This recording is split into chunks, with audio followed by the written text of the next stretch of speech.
Le commun des mortels fabrique sa réalité à partir de ce qu'il croit. Ce qu'il pense de lui-même et du monde qui l'entoure constitue donc ses propres limites. Une telle affirmation marque le point de départ de toute quête de vérité qui sommeille en chacun de nous, car si nous ne sommes pas celui ou celle que nous croyons être, qui sommes-nous ? Cette question est ce pourquoi un art comme le Wing Chun existe. Cependant, rares sont ceux qui le savent encore, car aujourd'hui, la quête du paraître a remplacé la quête du soi, et avoir est devenu plus important qu'être. Dans un monde où les hommes ne se tournent plus vers leur intériorité pour y découvrir la flamme de vie qui les anime, trop occupés à consommer, à vouloir briller artificiellement à l'extérieur, ou trop distraits par les armes d'abrutissement massif que notre monde moderne a su créer, il est facile pour des maîtres de l'illusion d'influencer les croyances. Celui qui influence les croyances des hommes influence leurs sentiments, leurs désirs et leurs actes. Nos croyances peuvent devenir notre prison. Elles peuvent nous mener à agir contre nous-mêmes ou plutôt contre ce que nous sommes en essence. Nos croyances peuvent aussi servir la bêtise, l'avidité et les intérêts de tout un tas de maîtres de l'illusion si nous ne sommes pas forts de la profonde connaissance de nous-mêmes et des lois qui régissent l'ensemble de l'univers. A l'origine, la raison d'être d'un art comme le Wing Chun était justement d'enseigner ces fameuses lois universelles en fournissant aux hommes un excellent moyen de les expérimenter, et par ce biais, il leur fournissait également une voie de retour au soi. Cependant, l'idée que nous nous faisons aujourd'hui du Wing Chun a, comme beaucoup d'autres idées, été façonnée par de nombreux agents corrupteurs. Il faut d'abord se rendre à l'évidence que le Wing Chun est un art chinois que nous regardons à travers le prisme de notre culture occidentale et dont la naissance s'est produite au sein d'un contexte socio-culturel que nous ne pouvons réellement concevoir complètement. Nous sommes incapables de saisir l'ensemble des paramètres qui ont contribué à l'élaboration d'un art qui puise ses racines dans un lointain passé et une pensée que la Chine elle-même a souhaité en partie effacer à plusieurs reprises car, encore une fois, qui influence les croyances, influence les actes. Seulement voilà, la raison d'être du Wing Chun réside justement au centre du carrefour qui réunit la culture, la pensée et l'histoire de la Chine. En d'autres mots, le Wing Chun est né de l'influence d'un contexte historique précis et d'un patrimoine culturel imprégné des trois grands courants philosophiques que sont le taoïsme, le confucianisme et le bouddhisme. Sans un minimum de connaissance de ces éléments, le sens profond de la pratique du Wing Chun, tout comme celle de tout autre art martial chinois, reste hermétique. De plus, le public occidental a découvert le Wing Chun à travers le cinéma, car rappelons-le, c'est d'abord l'acteur Bruce Lee qui, dans les années 70, le popularisa à l'échelle mondiale en évoquant le fait que cet art fut à la base de sa propre formation martiale. Ce simple fait a permis à cette discipline mourante, qui ne comptait plus à cette époque qu'une poignée d'adeptes à Hong Kong et dans le sud de la Chine, de devenir en à peine plus d'une dizaine d'années l'art martial chinois le plus pratiqué dans le monde. Par la suite, voguant sur la vague du phénomène Bruce Lee, de nombreuses productions cinématographiques portèrent le Wing Chun à l'écran. Dès lors, les références occidentales en matière de Wing Chun s'appuient majoritairement sur ce que le cinéma en a fait, c'est-à-dire une vulgaire méthode chinoise de self-défense. Le cinéma a beau construire tout un folklore laissant entendre que derrière les coups de poing et de pied envoyés en pleine figure des gros méchants par les beaux gentils se cache une philosophie ancestrale, à la fin, ce que le spectateur lambda retient et croit, c'est que le Wing Chun se résume à une science du combat qui sert à vaincre avec classe 1 ou 150 agresseurs à main nue, que la violence est belle, sans conséquences néfastes, et même au contraire, qu'elle est une formidable réponse très efficace aux injustices de ce monde.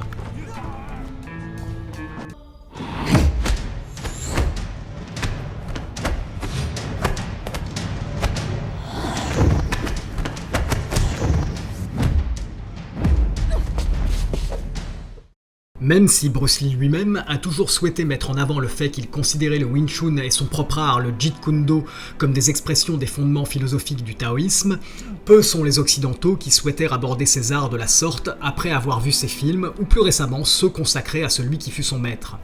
Il faut dire pour leur défense qu'on ne leur donne pas vraiment non plus l'opportunité de le faire. La bagarre rapporte plus que la philosophie, la guerre rapporte plus que la paix. Becomes the teapot. Now water can flow or it can crash. Be water, my friend. Nous pouvons ajouter encore d'autres facteurs qui ont contribué à nous livrer, à nous occidentaux, une version bien pauvre de l'art de Wing Chun. Une version dénuée de tout enseignement réellement constructif. Je ne m'étendrai sur aucun de ces sujets car cela serait trop long à décortiquer, mais je me dois de les mettre brièvement en évidence.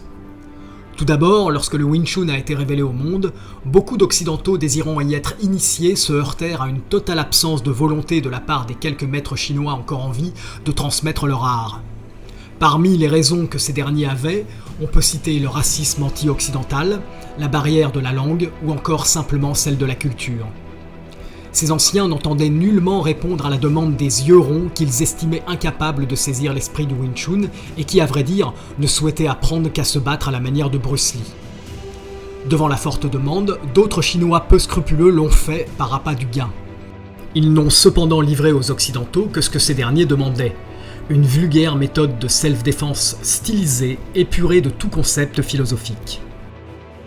Ceux qui, parmi les Guaylo, souhaitèrent à cette époque en savoir davantage sur le Wing Chun des origines, tombèrent très vite dans les innombrables récits d'école mêlant légendes et faits historiques plus ou moins discutables. Des récits qui ne justifiaient souvent, de la part de ces écoles, que leur légitimité à enseigner le soi-disant vrai et authentique Wing Chun, mais qui à aucun moment ne le présentaient autrement que comme un simple fatras de techniques de combat plus ou moins réalistes et réalisables en affrontements réels. Devant le flou de ces éléments et la risible conclusion qui s'en dégageait, il était difficile pour un occidental de voir au-delà d'un cliché.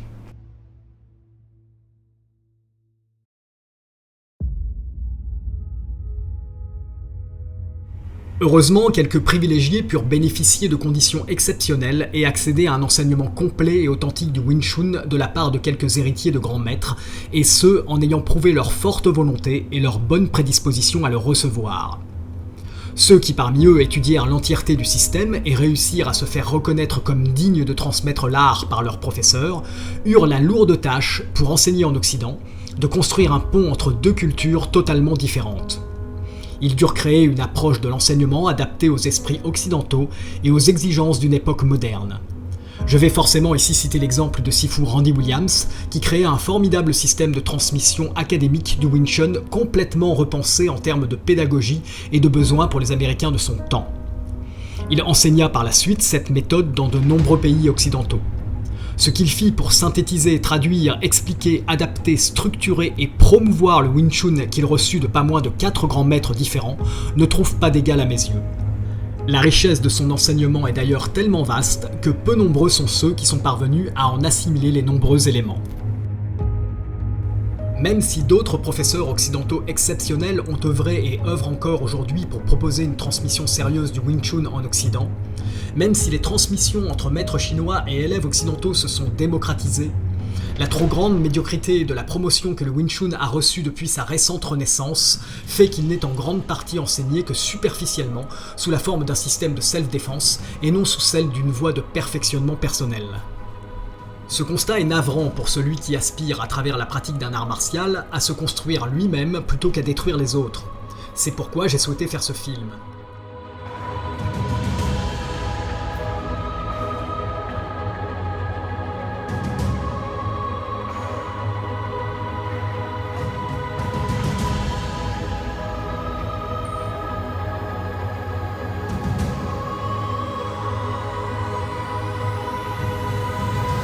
Comme énoncé plus tôt, à l'origine, le Wing Chun puise sa raison d'être dans les fondements de la pensée chinoise. En effet, sans l'influence du taoïsme, du confucianisme et du bouddhisme, le Wing Chun, comme tout autre art martial chinois, n'existerait pas. Attention, par art martial, j'entends parler d'une méthode visant à développer les potentiels psychiques et physiques humains en vue de les unir aux moyens et au service de gestes guerriers offrant une organisation mécanique propice à l'harmonieuse circulation de l'énergie vitale alors déployée. Je ne parle pas de méthodes de combat élaborées en Chine sur la base d'une simple et unique volonté de nuire à un ennemi, comme celle constituée dans les armées par exemple, mais plutôt d'une synthèse et d'une mise en application de connaissances véhiculées dans les édifices spirituels. Une synthèse donnant aux hommes les clés d'un travail de purification du corps et de l'esprit, entraînant la sublimation de leur potentiel énergétique, pour ne pas dire humain.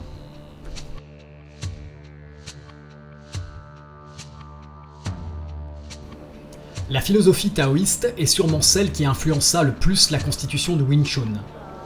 Les taoïstes entendent atteindre l'immortalité en vivant en harmonie avec le Tao. Il faut entendre par là que ces hommes et femmes souhaitent parvenir à atteindre la pleine conscience de l'immortalité de leur âme, en s'extirpant de schémas de pensée et de modes de vie qu'ils jugent nocifs. Leur quête est avant tout une quête de paix, et leurs travaux consistent à se relier à la source de la création en éliminant toute agitation engendrée par les visions dualistes et réductrices que nous avons communément du monde. En partant donc du principe qu'il existe une sorte de grand plan créateur nommé Tao, dont toute chose dans l'univers provient et où toute chose retournera, il s'agit pour les taoïstes de vivre en accord avec ce qui est, ou en d'autres termes, avec l'organisation non hasardeuse de la distribution de la vie au sein de ce plan. Pour un taoïste, une âme humaine est comme une goutte d'eau de pluie dont la destinée est d'infiltrer la terre, de la nourrir de son passage avant de rejoindre le courant des sources, des rivières et des fleuves qui l'amènera à rejoindre l'océan dont elle est originaire. Une goutte d'eau peut s'évaporer et retomber maintes fois avant de parvenir à rejoindre l'océan, mais l'ordre naturel des choses l'amènera tôt ou tard vers cette ultime destination. Du point de vue de notre taoïste, si une goutte d'eau de pluie avait soudainement la capacité de penser, si on lui effaçait le souvenir qu'elle provient de l'évaporation des eaux de l'océan et qu'elle perdait également la connexion avec sa nature profonde qui est de couler naturellement vers sa source, elle se mettrait sûrement à croire qu'elle a une autre destinée que celle de revenir à la maison, c'est-à-dire de revenir à cette grande unité qui, à l'origine, la réunissait à toutes les eaux du monde. Il se pourrait qu'elle se mette à élaborer tout un tas de plans de vie dénués de sens pour sa nature de goutte d'eau, et qu'elle s'épuise à les mettre en œuvre. Devant les échecs ou les difficultés, devant les désillusions et l'épuisement généré par une lutte vaine contre l'ordre naturel des choses, elle se mettrait à nourrir tout un tas de sentiments énergivores. Elle commencerait sûrement à se sentir différente des autres gouttes de pluie, seule, abandonnée, mauvaise, stupide, en colère de ne pas réussir ses entreprises avant peut-être un jour de se reconnecter à sa nature profonde et de réaliser qu'il lui suffit de se laisser aller dans le courant naturel des choses qui l'amènera inévitablement au seul et unique but qu'elle souhaite réellement atteindre, ce qu'elle est en essence, l'océan. Voilà pourquoi notre taoïste nous dit que penser est nocif, que le personnage que nous nous créons à partir de nos croyances est notre pire ennemi dès lors qu'il nous empêche de réaliser notre véritable nature, qu'il est important de comprendre les lois qui régissent l'ordre des choses dans l'univers et qu'il convient de vivre en harmonie avec elles. Voilà pourquoi notre taoïste nous parle de lâcher prise, de non-opposition. Voilà pourquoi il nous dit d'être souple comme un roseau, de suivre le courant, le flux ou le mouvement entre ciel et terre. Voilà pourquoi la vacuité est si importante à ses yeux et pourquoi il nous invite à redevenir un petit enfant, vierge de toute construction mentale, d'analyse, de jugement, d'évaluation et de ce fait, pleinement ouvert à l'expérience de ce qui est. La vision unificatrice du taoïste est bien entendu parfaitement résumée par le célèbre symbole yin-yang dont le Wing Chun se veut être une expression martiale.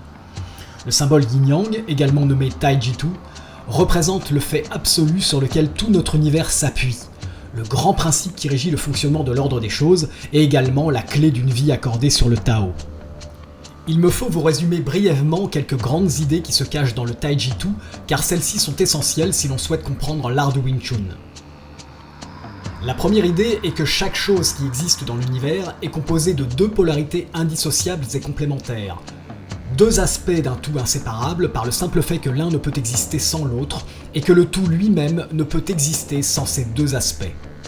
Ce sont par exemple les côtés pile ou face d'une même pièce de monnaie, l'adret et l'ubac d'une même montagne, ou encore l'envers et l'endroit d'un même vêtement. Ce sont aussi la gauche et la droite, le haut et le bas, le chaud et le froid, qui impliquent tous un point de référence permettant de les distinguer. Ce point de référence justifie que l'un ne peut exister sans l'autre, puisque pour concevoir l'un, nous avons besoin de faire la différence avec l'autre. La nature, qui est le grand professeur des taoïstes, nous montre cette loi absolue et indiscutable partout. Elle nous invite par exemple à reconnaître les deux aspects immatériels et matériels de la création par l'unité que forment le ciel et la terre. Les deux agents extériorisants et intériorisants que sont le jour et la nuit. Les mouvements de concentration et d'expansion que créent l'inspire et l'expire au sein d'une respiration. Les deux principes émetteurs et récepteurs que représentent l'homme et la femme au sein de l'humanité, etc., etc. Vous le savez, les deux polarités qui composent naturellement une unité ont été nommées en chinois yin et yang. Derrière cette première idée en vient tout de suite une seconde, qui nous dit qu'un processus créateur ne peut être engendré que par l'union d'un principe émetteur, ensemenceur masculin, et d'un principe récepteur matriciel féminin. Ainsi, pour qu'un arbre pousse, il faut qu'il y ait une graine contenant un potentiel de vie et une terre pour l'accueillir et lui permettre de germer. Renier cette loi, c'est renier la nature même. Le symbole yin-yang doit être considéré comme étant en rotation, permettant à ces deux polarités de muter graduellement de l'une en l'autre, car les deux idéogrammes chinois yin et yang nous montrent deux transitions météorologiques. Yang représente le soleil qui émerge des nuages après la pluie, et yin représente une accumulation de nuages prête à engendrer la pluie. Quoi de plus changeant que le temps ? La pluie et le soleil se succèdent constamment pour assurer la vie sur la Terre. Tout change et se transforme tout le temps. Tout passe d'un état à un autre, car le mouvement est le mode d'expression de la vie. La vie est mouvement. Au sein du symbole, le mouvement d'alternance est représenté par la sinusoïde qui sépare le yin du yang, et la transformation est suggérée par les deux points blancs et noirs au sein des différentes polarités noires et blanches. Il faut y voir le fait qu'une polarité contient toujours le germe de l'autre en son ventre. Le symbole nous donne la clé de l'harmonie. Il nous dit que l'énergie de vie circule harmonieusement au sein d'un ensemble lorsque les deux polarités qui le constituent sont maintenues parfaitement équilibrées dans un mouvement constant et fluide de transformation. Selon le Taijitu, la complétude saine est donc une affaire d'équité. L'équilibre est gage de force, de longévité et de santé. N'est-ce d'ailleurs pas l'homéostasie qui définit notre santé ? Pour la maintenir, ne doit-on pas veiller à tout un tas d'équilibres, comme notre équilibre acido-basique par exemple ? Ne doit-on pas veiller à l'équilibre de notre alimentation, à l'équilibre de nos temps d'activité et de repos, ou encore à l'équilibre de notre posture ? Je vais à présent parler du confucianisme. On peut dire de Confucius qu'il se désespérait de voir que les hommes étaient majoritairement inconscients des lois qui régissent notre univers. En tout cas, il se désespérait de les voir vivre en totale contradiction avec ces lois et d'être de ce fait à l'origine de bon nombre de disharmonies. Son enseignement avait pour objectif de révéler l'ordre du fonctionnement des choses dans l'univers et d'en déduire des règles de vie garantes de santé pour l'homme, la famille, les sociétés et les gouvernements. Confucius plaçait les vertus en première ligne de la conduite à mener pour voir la paix et la prospérité s'établir au sein de n'importe quel organisme. Il était partisan de l'idée qu'une structure d'apprentissage permettant à un homme d'acquérir la maîtrise naturelle d'un art ou d'une compétence et la connaissance des lois universelles avait le pouvoir de lui enseigner également la connaissance et la maîtrise de lui-même, ainsi que la profonde intelligence qu'il y a à vivre par la vertu. J'ajouterai que Confucius attachait beaucoup d'importance à la notion de rite. Pour lui, il était essentiel qu'un homme soit conscient des cycles de naissance, de croissance, d'apogée, de déclin et de mort qui rythmaient l'existence. Par des célébrations, il devait donc non seulement se relier à la grande intelligence qui assurait la distribution de la vie en lui et autour de lui, mais également à ses ancêtres. Le culte aux ancêtres constituait pour Confucius une véritable médecine pour l'être, car il permettait selon lui de prendre soin de ses racines et de la terre dans laquelle il avait été semé. Si les racines d'un arbre sont malades, et si la terre dans laquelle il est planté vient à s'appauvrir, ses fruits seront malades et pauvres eux aussi. Parlons à présent du bouddhisme. À l'origine, les enseignements de Bouddha portent sur les causes de la souffrance des hommes et désignent nos attachements et nos désirs comme principaux responsables. En ce sens, le bouddhisme rejoint bon nombre de concepts taoïstes, mais le bouddhisme qui nous intéresse plus particulièrement ici, c'est le bouddhisme Chan, qui est devenu le Zen au Japon. Ce bouddhisme, également appelé bouddhisme de la tête vide, aurait selon sa légende été fondé en Chine au 5e siècle de notre ère par le moine indien Bodhidharma, et ce, au fameux temple Shaolin. On dit que Bodhidharma transmit 2 enseignements majeurs aux moines bouddhistes qui y résidaient. Ces 2 enseignements, qui avaient pour objectif de leur livrer les clés d'une parfaite santé, distinguaient 2 travaux ramenés parallèlement. L'un portait sur le corps physique, et l'autre sur l'esprit. Selon Bodhidharma, pour qu'un homme puisse atteindre l'état de Bouddha ou l'illumination, il fallait que son corps, son cœur et son esprit soient purs et forts. Son raisonnement se basait sur le constat suivant. Un corps faible et des organes fragiles ou pollués entraînent l'apparition de fréquentes maladies et l'esprit ne peut s'élever lorsque l'être est souffrant. Cela fonctionne également dans l'autre sens. Un esprit agité entraîne toutes sortes d'émotions qui fatiguent les organes internes et le corps physique par extension. La conclusion du moine indien nous dit que le corps et l'esprit doivent donc être travaillés de pair afin de demeurer forts, de se soutenir l'un l'autre face aux épreuves de la vie, de calmer les émotions nocives qui déséquilibrent la santé, et de favoriser ainsi, par la pratique de la paix intérieure, la transformation des énergies matérielles en énergies spirituelles. Son enseignement fut donc celui d'un travail énergétique. En Chine, nous nommons ce travail Qigong. Le terme Qi désigne l'énergie vitale et le terme Gong, plus communément écrit Kung en Occident, implique une notion de travail, d'investissement ou encore d'effort, et ce sur une longue période de temps.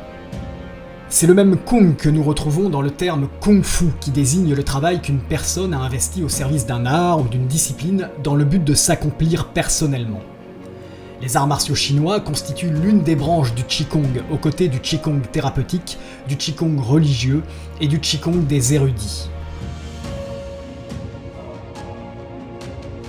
Après cette brève présentation des 3 piliers philosophiques que nous trouvons à la source de l'existence du Wing Chun, mais également de celle de l'ensemble des arts martiaux traditionnels et des arts énergétiques chinois, nous voici en possession des éléments qui vont nous permettre de comprendre en quoi le Wing Chun est un merveilleux support pratique de transmission d'une synthèse de leurs concepts centraux. En effet, le Wing Chun se veut être à l'origine un moyen d'en travailler la mise en application concrète dans un contexte martial.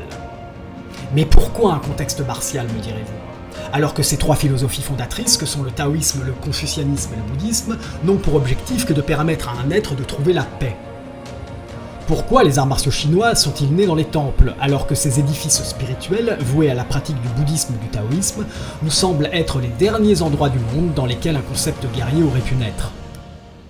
Eh bien, si vous avez suivi les idées révélées par le symbole yin-yang, vous avez sûrement retenu la loi qui dit que rien ne peut exister sans l'existence de son contraire. Ainsi, guerre et paix ne peuvent exister l'une sans l'autre. La profonde compréhension de cette loi a permis, dans l'esprit des moines chinois, de faire naître l'ingénieuse idée d'utiliser le contexte le plus dualiste qui soit, le combat, pour en faire le terrain extrême d'un travail d'équilibre, d'unité et d'harmonie dans la réalité de la matière. Nul doute que cette idée a été largement alimentée par les principes alchimiques taoïstes, car l'alchimie nous apprend à utiliser l'ombre pour faire jaillir la lumière. Il s'agissait ici de se servir de la guerre à l'extérieur de soi pour faire naître la paix à l'intérieur. Les initiés reconnaîtront dans cette entreprise l'art de transformer le plomb en or. Dès lors que l'entraînement au combat n'est plus voué à détruire l'autre, mais à se construire soi-même. Dès lors que son élaboration se fonde sur des techniques de développement des énergies internes et externes de l'être en vue de sublimer sa santé. Dès lors que le combat devient le symbole d'une vie tempétueuse au sein de laquelle il faut maintenir son équilibre. Dès lors qu'il n'est qu'un prétexte à maîtriser calme et centrage dans le moment présent. Dès lors que l'adversaire n'est que l'incarnation d'un ensemble de forces avec lesquelles il nous faut entrer en harmonie pour transformer la dualité en unité, alors l'entraînement au combat devient un art d'élévation, un art martial. Bien entendu, certains diront que si les moines bouddhistes et taoïstes chinois ont créé leurs fameux arts martiaux, c'est avant tout parce qu'ils avaient besoin de pouvoir se défendre contre les nombreux pilleurs et autres bandits de grand chemin qui autrefois infestaient les contrées de l'Empire du Milieu. D'autres ajouteront à cela que les courants de pensée spirituels chinois autorisaient les moines à prendre les armes aux côtés des soldats ou des simples citoyens lorsque leur pays ou simplement leur vie était menacée. C'est sûrement vrai dans une certaine mesure, mais ces faits n'expliquent en rien la complexité théorique et technique des arts martiaux chinois traditionnels ou même modernes. Ces faits font fi des connaissances qui ont placé avant toute autre chose un concept énergétique au centre de ces disciplines. Un concept qui organise les gestes selon des lois d'équilibre et des règles de circulation sinusoïdale ou spiralée du chi, parce que ce concept lui-même découle d'une vision microcosmique de l'être humain. En revanche, si nous regardons les arts martiaux chinois à travers le prisme des philosophies dont ils sont originaires, tout devient limpide. De l'organisation des étapes de leur apprentissage jusqu'aux moindres rudiments gestuels, en passant par la terminologie de leur contenu pédagogique, les légendes qui les accompagnent, la constitution numérique de leurs différents éléments pratiques, la signification des symboles qu'ils utilisent, ou encore les principes stratégiques qu'ils revendiquent. Tout devient clair, cohérent, logique, et surtout porteur d'un formidable message pour l'humanité. Un message qui nous donne le pouvoir de transformer notre réalité en nous invitant à travailler sur nous-mêmes afin de vivre en harmonie avec notre nature profonde et le monde extérieur, plutôt que de leur opposer une lutte vaine et énergivore. Alors concrètement, comment s'y prend le Wing Chun pour nous donner les clés de cette transformation ? Comment nous permet-il de travailler sur nous-mêmes au moyen de ce qui peut sembler n'être qu'une méthode de combat ? Comment nous amène-t-il à appliquer tangiblement les philosophies dont il est issu ?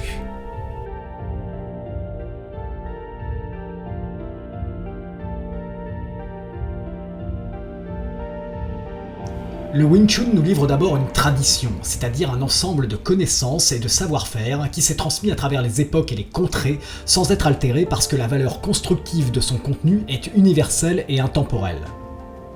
C'est en ce sens qu'on dit qu'une tradition est sacrée. Ce qu'elle véhicule fut, est et sera toujours vrai de toute éternité, vérifiable et applicable partout. Ce dont elle est riche ne subit aucun changement, aucune mode, car ce dont elle est riche s'appuie tout simplement sur les lois qui régissent notre univers. En ce sens, le mot le plus approprié pour définir ce qu'offre une tradition est le mot sagesse, et même si certaines époques et certains lieux nécessitent une adaptation des méthodes de transmission de cette sagesse, le fond, lui, reste immuable. Une tradition bénéficie de l'énergie de tous les êtres qui l'ont alimentée de leur intérêt et de leurs travaux. Elle est forte de l'énergie des générations d'hommes et de femmes qui se sont rassemblés au fil des siècles pour la faire perdurer, parce qu'elle leur semblait profondément éducative et bénéfique pour l'humanité.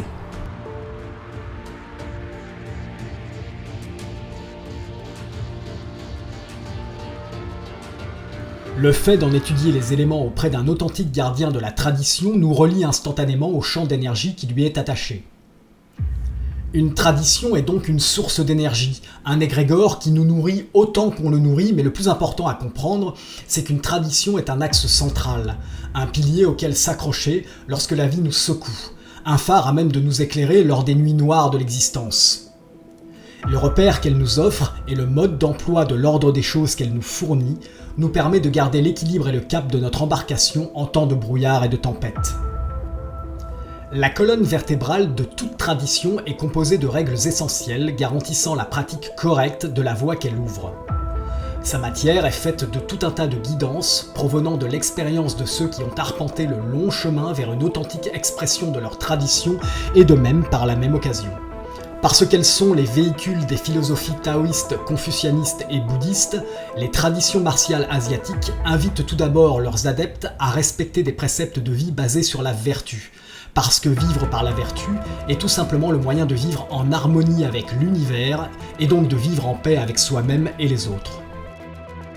Des préceptes de vie qu'on ignore aujourd'hui complètement et qui font tout au plus l'objet d'une affiche placardée dans les vestiaires de nos dojos modernes, présentant majoritairement la compétition, la division et la destruction de l'autre comme unique objectif de la pratique des arts qu'ils prétendent transmettre. Dans un monde tournant autour de l'argent, il semble logique qu'il soit préférable de concurrencer les sports de combat et les méthodes de self-défense à la mode, plutôt que de proposer une discipline éducative dont les masses formatées pour consommer, obéir sans réfléchir, détruire leur environnement, être malades et s'entretuer, ne veulent de toute façon pas. Le Wing Chun, comme toute tradition, nous fournit un code qui nous guide autant à travers sa pratique qu'à travers notre quotidien, dès lors que nous sommes capables d'y transposer le contenu. Si nous en sommes capables, ce code devient un code de vie, garant d'équilibre, de paix et de santé.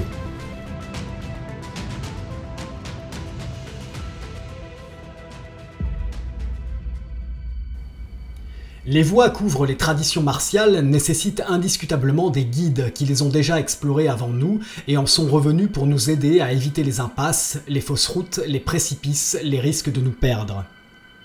Elle nécessite également des compagnons de route capables de nous soutenir, de nous motiver, de nous inspirer et de nous assister.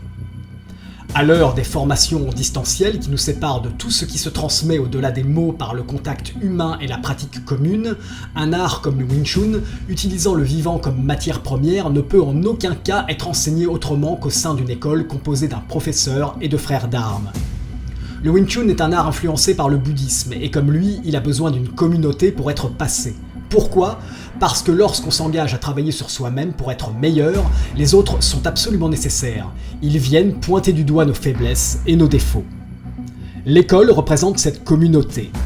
Elle est le creuset dans lequel l'être est purifié, rectifié et forgé. Bien entendu, pour cela, l'école doit être organisée de manière à faire passer la tradition dans les meilleures conditions possibles.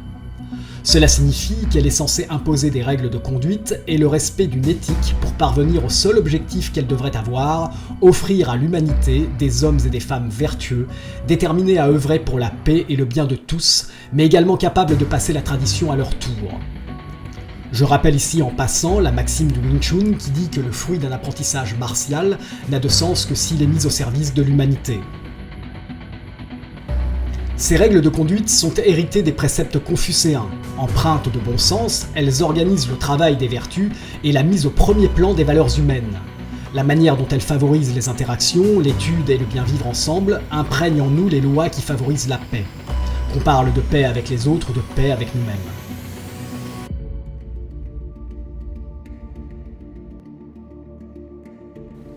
Ce qui motive une personne à aborder un apprentissage martial, c'est la volonté d'être plus forte. Il est cependant rare qu'une personne soit réellement consciente de la vaste conception que les arts martiaux traditionnels chinois ont de la force. Les courants de pensée dont ils sont originaires les amènent à considérer la force comme un ensemble de qualités acquises par un long travail rigoureux sur de nombreux plans, le premier étant celui de la santé. Bien entendu, lorsque nous parlons de santé dans un domaine complètement imprégné des philosophies du Chan et du taoïsme, nous parlons de la santé du corps et de celle de l'esprit, car pour elle, la santé est le résultat d'un équilibre maintenu dans ces deux éléments indissociables. En d'autres mots, si l'esprit va mal, le corps va mal. Si le corps va mal, l'esprit va mal. Et surtout, si ça va mal, c'est qu'un équilibre a été rompu quelque part, que cela soit dans le mode de vie, dans le mode alimentaire ou encore dans le vécu émotionnel par exemple. Au niveau purement physique, le Wing Chun vous amène à travailler l'équilibre entre souplesse et tonicité musculaire, entre relaxation et explosivité. Son expression gestuelle est construite autour de la volonté de fournir à l'énergie vitale un merveilleux moyen de circuler harmonieusement dans l'ensemble du corps. Le Wing Chun nous donne les moyens d'assurer la santé de notre esprit grâce à sa faculté à nous plonger au cœur du moment présent par de nombreux exercices de coordination et de gestion des éducatifs martiaux. Il accroît ainsi notre pouvoir de concentration, notre pouvoir d'abstraction, notre réactivité, notre vision d'ensemble, nos facultés d'organisation, d'observation, de discernement et d'écoute. Le Wing Chun nous permet d'être clairs dans notre tête en nous dotant de la capacité à y faire le vide. C'est en ce sens qu'il est un formidable outil pour le bouddhisme Chan, car c'est un ingénieux moyen de pratiquer la contemplation en mouvement. Enfin, le Wing Chun est un vecteur de connexion. Il connecte intimement notre corps et notre esprit, leur permettant une parfaite communication et relation. Il connecte également notre esprit et notre énergie vitale, permettant ainsi que le premier puisse maintenir le flux abondant de l'autre. Enfin, il connecte notre sphère mentale à notre nature profonde, permettant à cette dernière de pouvoir s'exprimer à travers l'art et tous les domaines de notre vie. Lorsque cela est permis, nous vivons totalement alignés sur ce que nous sommes profondément. Cette cohérence est la plus grande source de santé et de force que nous puissions trouver. Bien entendu, si votre professeur est issu d'une lignée traditionnelle, s'il est qualifié sur les plans pédagogiques et humains, il saura vous transmettre toute la beauté et la subtilité de la théorie du Wing Chun. Le Wing Chun s'appuie sur 4 grands domaines de connaissances théoriques: la philosophie, la dimension énergétique de l'être humain, la géométrie et la biomécanique. Ces 4 dimensions représentent les 4 éléments fondamentaux nécessaires à la vie: le feu, l'air, l'eau et la terre. La philosophie représente le feu, les concepts de base. La dimension énergétique représente l'air, le souffle vital animé par les concepts. La géométrie représente l'eau, c'est-à-dire l'organisation ou la canalisation de l'énergie vitale, et la biomécanique représente la terre, ou l'expression de l'énergie vitale sur le plan matériel. La théorie du Wing Chun nous permet de comprendre les lois qui permettent au concept de prendre vie dans le monde matériel, aux pensées de se manifester.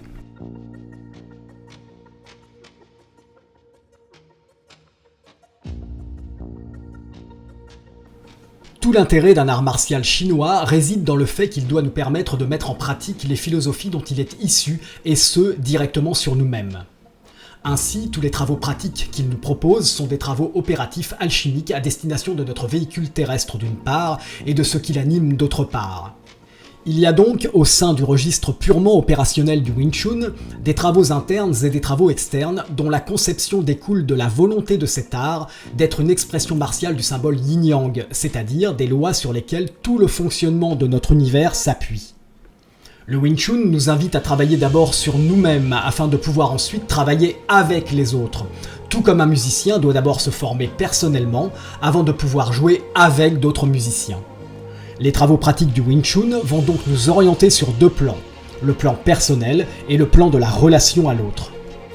Sur le plan personnel, le Wing Chun nous donne une structure destinée à rééduquer notre façon d'employer notre corps et notre façon d'employer notre pensée, afin que les deux soient rééquilibrés, épurés d'habitudes nocives et qu'ils retrouvent un plein potentiel d'expression. Il nous permet également de prendre conscience de notre dimension énergétique et d'influencer cette dernière afin de la mettre au service de notre santé et de nos techniques martiales. Pour reprendre la comparaison avec l'apprentissage de la musique, les travaux personnels du Wing Chun sont similaires à ceux que le musicien doit entreprendre afin de faire corps avec son instrument, d'en maîtriser le jeu, de pouvoir être en mesure de déchiffrer et de jouer proprement une partition en respectant les rythmes qu'elle impose. Lorsque ce niveau est atteint, alors le musicien peut non seulement prétendre jouer avec d'autres qui auront fourni le même travail personnel, mais également commencer à jouer sa propre musique en se libérant de la structure de formation. Retenez bien que la structure du Wing Chun vous apprend à utiliser votre corps et votre esprit afin qu'ils retrouvent tous deux leur fonctionnement naturel en accord avec les lois qui régissent la distribution de la vie dans l'univers. C'est là, normalement, l'objectif premier de tout art martial qui puise ses racines dans les pensées taoïstes, confucéennes et bouddhistes. Si, à un moment donné, cet objectif s'est vu agrémenté d'une intention d'efficacité toute particulière dans le domaine de l'autodéfense, c'est que l'époque le nécessitait. Avant d'aborder le sujet des travaux pratiques que le Wing Chun propose sur le plan de la relation à l'autre, je me dois de préciser que ce que je m'apprête à mettre ici en avant ne sera sûrement pas accepté par le monde martial occidental actuel, car cela remet en question les fondements sur lesquels il s'est construit en mettant au tout premier plan de sa raison d'être la volonté d'apprendre aux gens à se battre. Peu importe, je n'attends aucune reconnaissance de sa part, car ma motivation est de proposer l'antithèse de ce qu'il est. Pour le Wing Chun, comme pour la plupart des arts martiaux chinois, l'échange martial est, dans un premier temps, conventionné. Chaque combattant peut alors, au sein de ces échanges, paramétrer la distance, le rythme et l'angle de ses actions par rapport à celle de son partenaire, non pas pour mettre ce dernier en échec, mais bien pour parvenir à créer un échange harmonieux dans lequel les forces s'équilibrent avec fluidité sans s'opposer. Dans cet exercice, l'objectif est de former une unité avec l'autre à travers la parfaite harmonie de l'échange martial imposé. Il n'y a aucune volonté de gagner, mais plutôt une volonté de s'accorder à l'autre afin de réaliser une relation fluide. Cet entraînement est extrêmement formateur. Il nécessite d'énormes qualités de concentration, d'écoute et d'adaptation. Il nécessite de l'humilité et la maîtrise de nos instincts conquérants. Que pourrait-il exister comme meilleur exercice de mise en pratique des trois philosophies fondatrices de la pensée chinoise, à part peut-être l'étape de l'échange non conventionné, dans lequel chaque combattant est libre de ses actions, mais où réside entre eux cette ferme volonté d'exprimer toutes les qualités possibles, afin de maintenir l'unité et l'harmonie avec l'autre. Si vous êtes capable d'imaginer les qualités physiques et psychiques qu'il est nécessaire de posséder pour parvenir à une telle prouesse, vous êtes sûrement capable de réaliser qu'il est bien plus facile de se battre avec la médiocre volonté de gagner et de nuire à l'autre. Détruire sera toujours plus facile que de construire, cela demande bien moins d'efforts, bien moins de compétences. Selon moi, travailler sur soi afin d'acquérir la maîtrise de son corps et de son esprit pour ensuite s'entraîner à pouvoir maintenir une relation équilibrée et harmonieuse au sein de l'élément le plus dualiste qui soit, le combat, constitue la raison d'être du Wing Chun en tant que support de transmission des philosophies qui sont à l'origine de sa création. Seule cette dimension peut faire du Wing Chun un art. Seule cette dimension peut lui permettre de former des êtres bons pour l'humanité, des êtres pacifiques par choix et conviction.